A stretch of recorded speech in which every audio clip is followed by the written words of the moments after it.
Good morning, all of you. Today we are continue our chapter 14 Indian freedom struggle first. तो आज हम लोग जो टॉपिक स्टार्ट करेंगे, जो टाइमलाइन है इंडियन फ्रीडम स्ट्रगल का 1800 से 1916 के बीच में, उसको हम लोग कंटिन्यू करेंगे।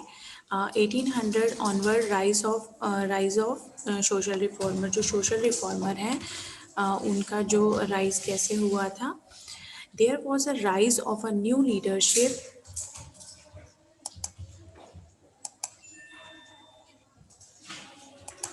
There was a rise of a new leadership among the Indians as many educated individual began to question the British Raj।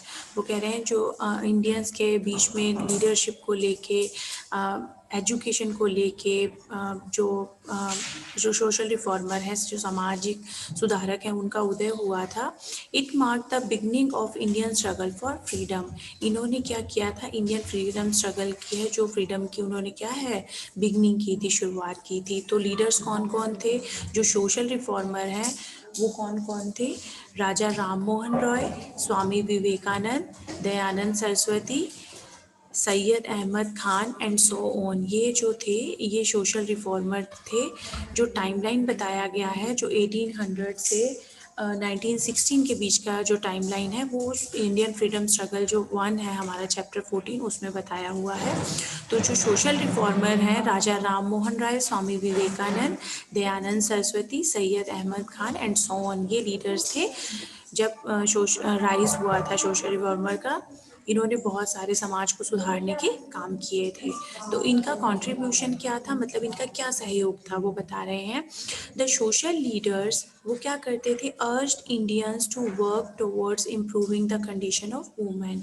वो क्या करते थे, जो सोशल लीडर्स थे वो इंडियंस को, जो वुमेंस की कंडीशन है, जो वहाँ उस टाइम की जो वुमेंस थी, लेडीज़ थी, उनकी क्या है कंडीशन को इम्प्रूव करने के लिए, मतलब सहयोग करने के लिए कहते थे। अर्ज का मतलब होता है आग्रह करना, हिंदी में वर्ड होता है, लेकिन वो सबसे पहला काम उन्होंने यही किया था, ताकि क्या है वहाँ उस टाइम की जो वुमेंस थी, लेडीज़ थी, उनकी क्या है कंडीशन, जो उनकी कंडीशन है वो इम्प्रूव हो सके।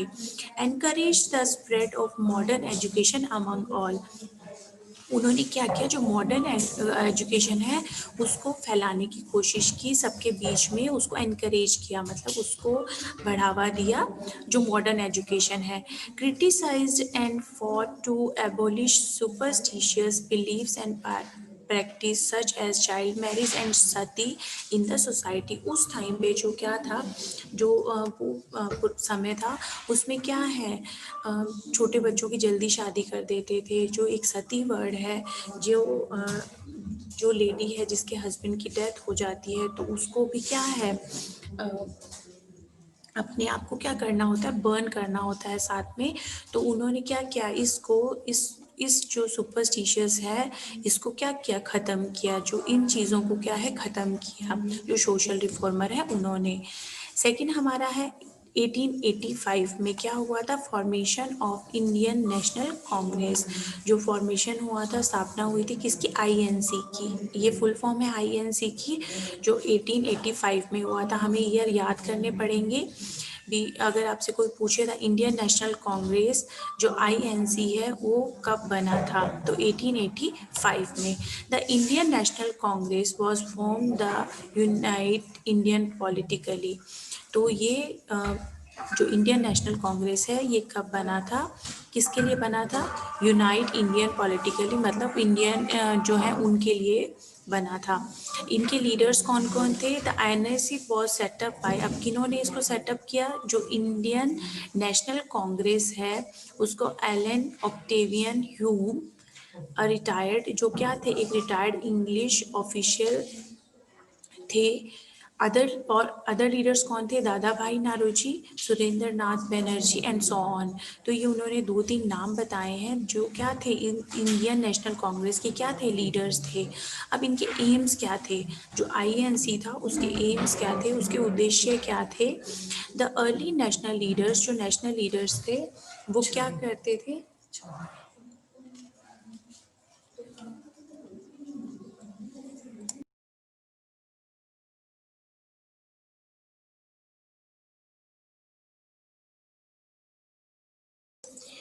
यस, इसके एम्स क्या थे आईएनसी के? इनका मेन एम था fight for freedom step by step. इनका था कि जो फ्रीडम के लिए जो फाइट करनी है उसको स्टेप बाय स्टेप चलना है।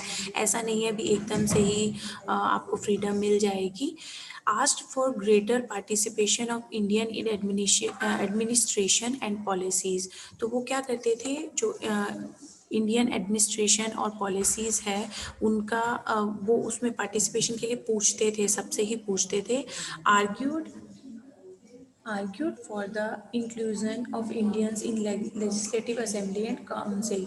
तो वो क्या कहते थे, जो लेजिस्लेटिव असेंबली और काउंसिल है उसमें क्या करते थे, सबको शामिल होने के लिए, मतलब उनका इंक्लूजन शामिल करने के लिए क्या है वो पूछते थे, तर्क देते थे, बताते थे भी कैसे हो सकता है। Demanded more freedom of speech and expression so that public opinion could be freely informed through publications in newspaper and magazine. तो वो क्या करते थे, demand more freedom of speech expression. वो क्या करते थे, स्पीच जो भाषण देते थे अपने विचार प्रकट करने के लिए, क्या है पब्लिक ओपिनियन, जो पब्लिक में क्या है वो क्या करते थे, डिमांड करते थे, ताकि क्या है सभी क्या है न्यूज़पेपर मैगजीन के थ्रू अपने जो विचार हैं उनको पब्लिश कर सकें, है ना। अपने जो स्पीच होता है, भाषण दे सकते हैं, अपनी एक्सप्रेशंस हैं, अपनी जो भी मन में चल रहा है उनको अपनी थ्रू न्यूज़पेपर और उसके मैगजीन और न्यूज़पेपर के थ्रू वो क्या करते थे, पब्लिश करवा सकते थे। और इसका रिजल्ट क्या हुआ, जो आईएनसी फॉर्मेशन हुआ था उसका रिजल्ट क्या हुआ, the British never took this demand seriously. तो क्या करते थे, वो जो इसको क्या करते थे, इसका रिजल्ट क्या हुआ, डिमांड सीरियसली, वो कि ब्रिटिश क्या करते थे, इन डिमांड्स को सीरियसली नहीं लेते थे।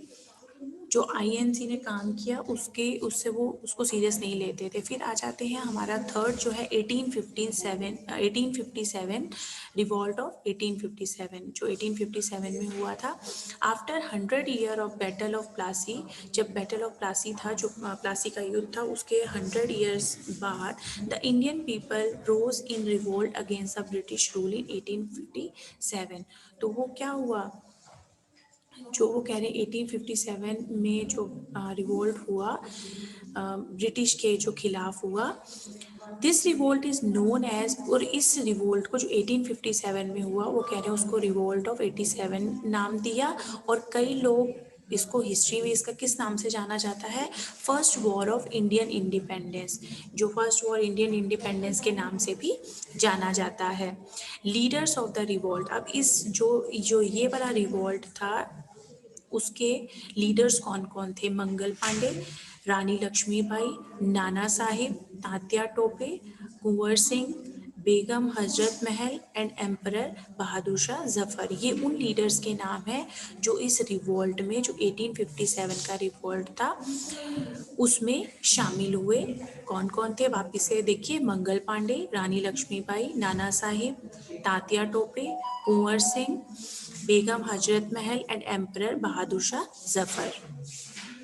अब इसका रिजल्ट क्या हुआ, the revolt was mercilessly suppressed by the British.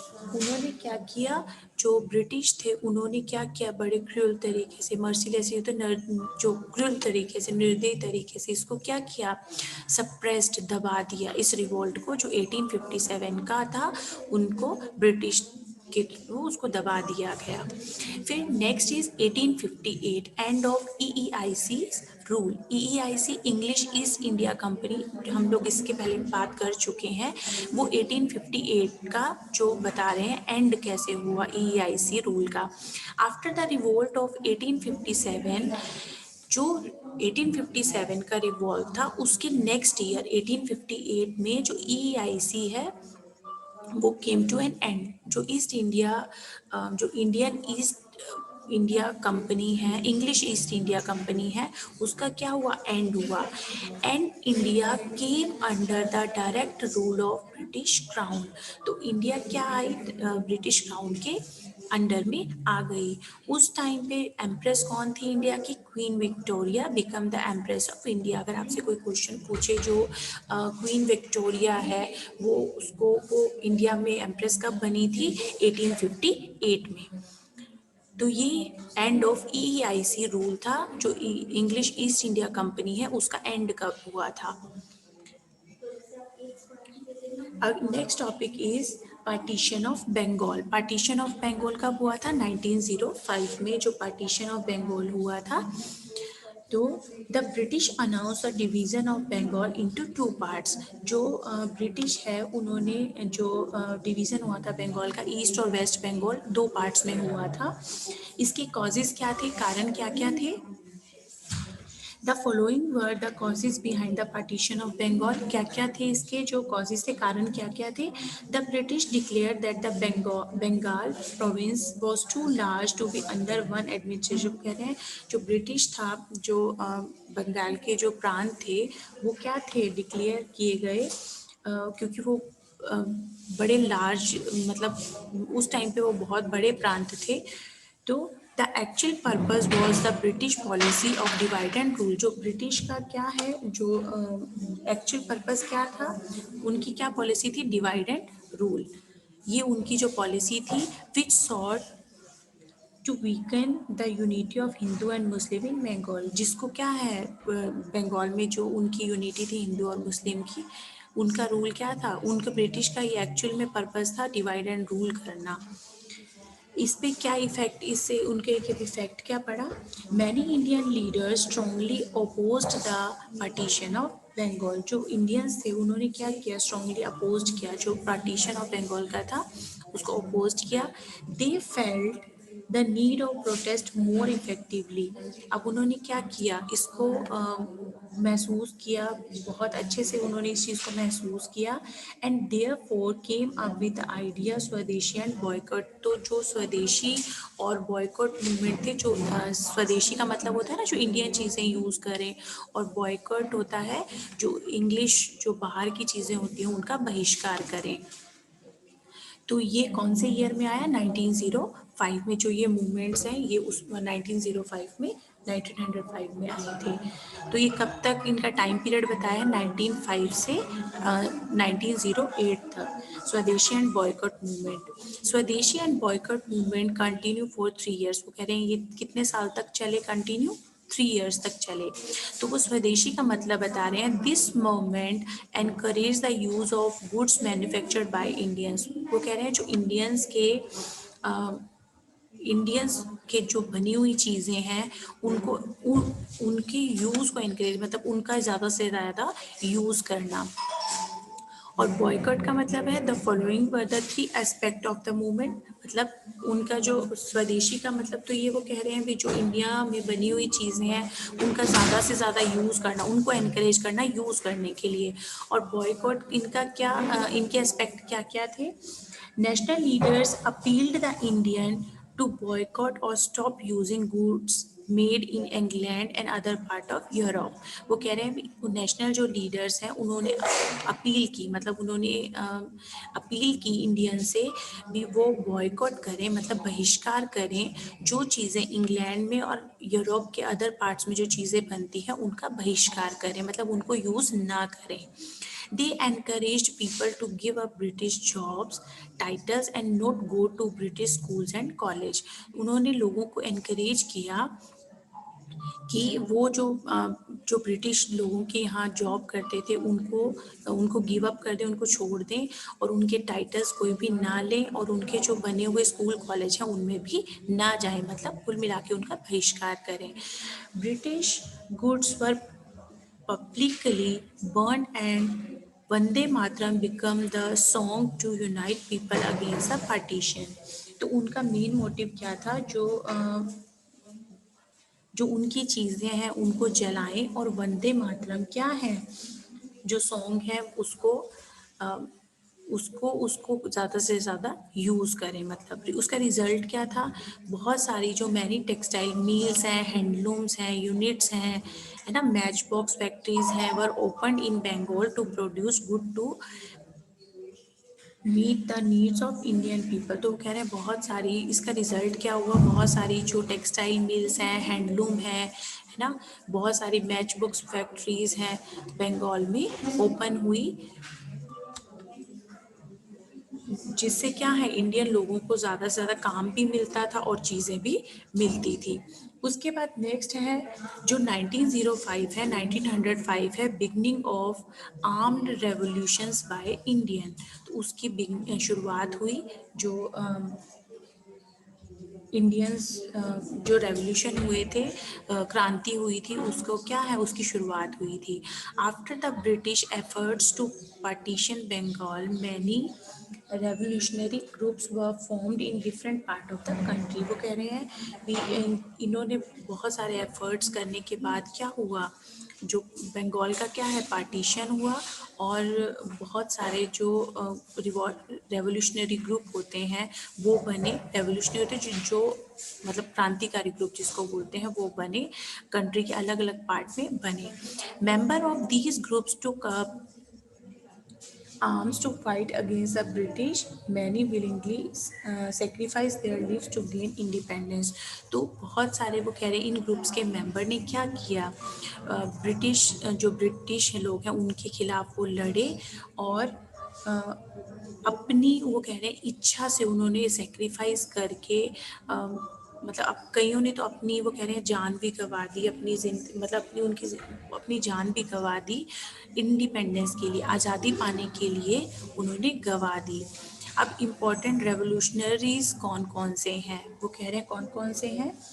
Khudiram Bose, देखिए ये लिखा है खुदीराम बोस, अरविंदो घोष, प्रफुल्ल चकी एंड जतेंद्र नाथ मुखर्जी, है ना।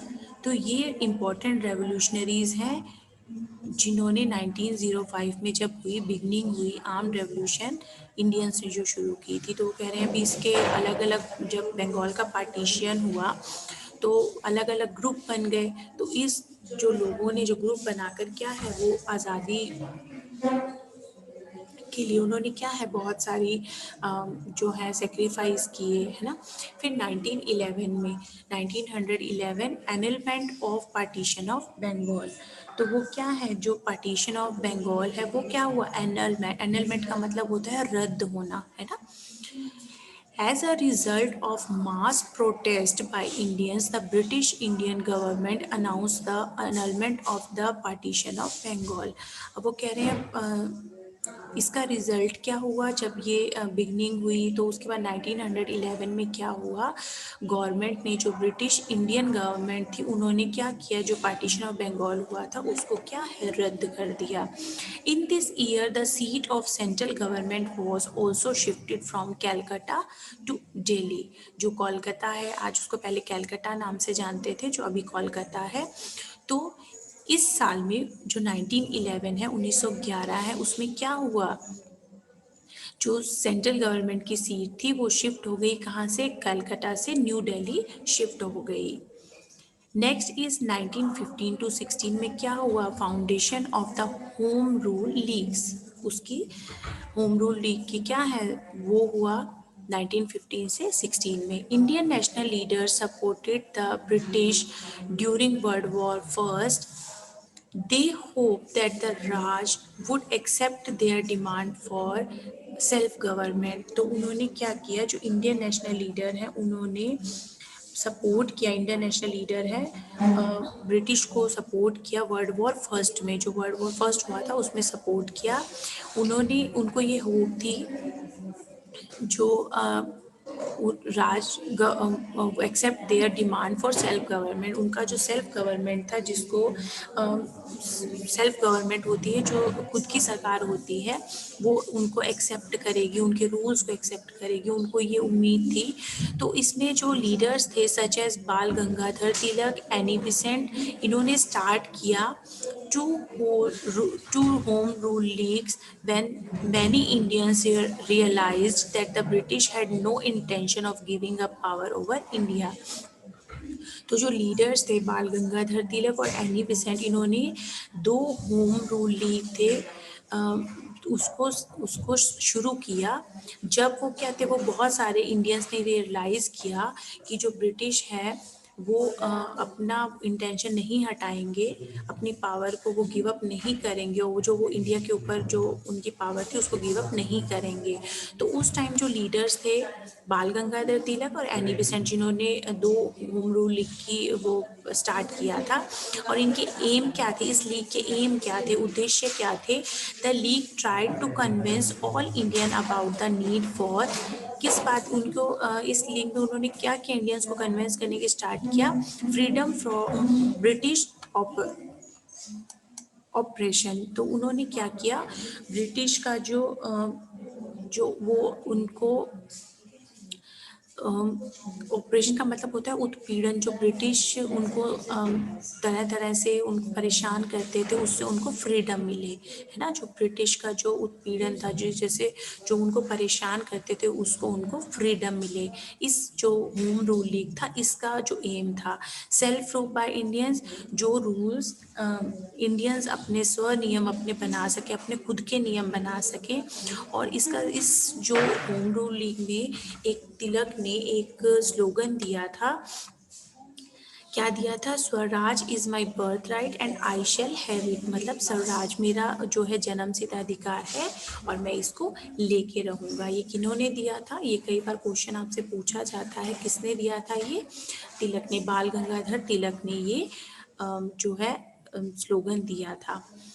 Did you know due to the efforts of Ishwar Chand Vidyasagar, आप वो कह रहे हैं जो ईश्वर चंद विद्यासागर ने जो एफर्ट्स किए थे उनके कारण क्या हुआ? The British passed a law legalising widow remarriage in 1856। तो उसमें क्या हुआ, ये रूल बना, जो विडो होती हैं, इनके हस्बैंड की डेथ हो जाती है, उनकी री मैरिज हो सके। कौन से ईयर में? 1856 में। As a result a women those husband had died could marry again. तो उसमें इसका रिजल्ट क्या हुआ? तो जिनके हस्बैंड की डेथ हो जाती थी वो क्या करते थे? वापिस से री मैरिज, दोबारा शादी कर सकते थे, which was not allowed in those days, जो उन दिनों में पॉसिबल नहीं था। तो ईश्वर चंद विद्यासागर के एफर्ट से ये सारी चीज़ बनी। अब देखिए इस मैप में उन्होंने एक चीज़ बताई है, जो ये ग्रीन कलर शो हो रहा है इस मैप में, उसमें क्या है? ये ब्रिटिश टेरिटरी का बताया है। ब्रिटिश टेरिटरी, उस टाइम में ब्रिटिश टेरिटरी, ठीक है। और जो उसके बाद में ये जो शो कर रहे हैं रेड कलर में बाउंड्री शो हो रही है, ये जो प्रेजेंट एक्सटर्नल बाउंड्री है इंडिया की, उसको शो कर रहे हैं। इस मैप में ये बताया गया है। जो ग्रीन कलर शो हो रहा है ये ब्रिटिश टेरिटरी को शो कर रहा है, जो पूरा हमारे मैप में शो किया हुआ है उसको शो कर रहा है। अब हमने इस चैप्टर में एक बार हम लोग वापस से कॉन्सेप्ट जो है, the established of British rule in India led to the economic explosion of India. तो वो कह रहे हैं जो ब्रिटिश का जो एस्टेब्लिशमेंट था, उन्होंने क्या किया? उसको आर्थिक जो शोषण इंडियंस का किया। The British introduced railway, British ने क्या क्या इंट्रोड्यूस किया? Railway, telegraph, postal system, to allow them to reach out of every part of India. उन्होंने क्या किया? इंडिया के हर पार्ट तक पहुंचने के लिए, जैसे रेलवेज हैं, टेलीग्राफ है, पोस्टल सिस्टम को बनाया। And exploit these reasons to meet their growing needs. तो उन्होंने, एक्सप्लॉइट का मतलब होता है जो शोषित होते हैं उनको क्या है, उनको बढ़ने, उनकी जो नीड्स होती हैं उनको बढ़ने के लिए, मतलब उनको बढ़ावा दिया। With the introduction of Western education, political awakening took place among the Indians. This period also saw the rise of many social and वो कह रहे हैं जब ये western education I, political awaking हुई, तो उसमें क्या है, बहुत सारे जो सोशल और रिलीजियस रिफॉर्मर हैं उनका क्या हुआ? राइज हुआ। बहुत सारे सोशल और इस जागृति जो कहते हैं, जो वेस्टर्न एजुकेशन आई और जो हमारी पॉलिटिकल जागृति हुई, तो बहुत सारे सोशल और जो रिलीजियस रिफॉर्मर हैं उनका राइज हुआ। Tired with the cruel way of British Indian revolt, वो कह रहे हैं जो ब्रिटिश का जो ख़त्म करने के लिए पहला रिवॉल्ट हुआ 1857 में। 1858 में क्या हुआ? India was brought under the direct rule of British crown. The Indian national Congress was founded in 1885। तो ईयर ये बता रहे हैं, जो टाइम पीरियड उन्होंने बताया था 1800 से 1916 के बीच में, तो उसमें नेशनल कांग्रेस की फाउंड कब हुआ? 1885 में। फिर in 1905 the British announce the partition of Bengal, जो बंगाल प्रांत है उसका पार्टीशन अनाउंस्ड हुआ इन 1905। फिर बिटवीन द 1905 एंड 1908 बहुत सारे जो इंडियंस हैं उन्होंने स्वदेशी और बॉयकॉट मूवमेंट जो है उसमें पार्टिसिपेट किया और प्रोटेस्ट किया against the partition of Bengal. जो बंगाल प्रांत का पार्टीशन हुआ था उसके अगेंस्ट उन्होंने मूवमेंट बनाए 1905 से 1908 में। The year 1905 also saw the rise of, इस जो 1905 है इसी ईयर में जो राइज हुआ किसका? आर्म्ड रेवोल्यूशनरी ग्रुप का, जो ब्रिटिश के खिलाफ लड़े और कईयों ने क्या है इंडिपेंडेंस के लिए अपनी जान भी दी। फिर ड्यूरिंग इन 1915-16 होम रूल की जो है स्थापना हुई। किसने किसने की थी? बाल गंगाधर तिलक और एनी बेसेंट ने, और डिमांड की जिसमें क्या है इंडियंस को क्या है सेल्फ रूल मिल सके, मतलब वो अपने जो नियम खुद बना सके। तो यहाँ हमारा चैप्टर जो 14 है वो एंड होता है।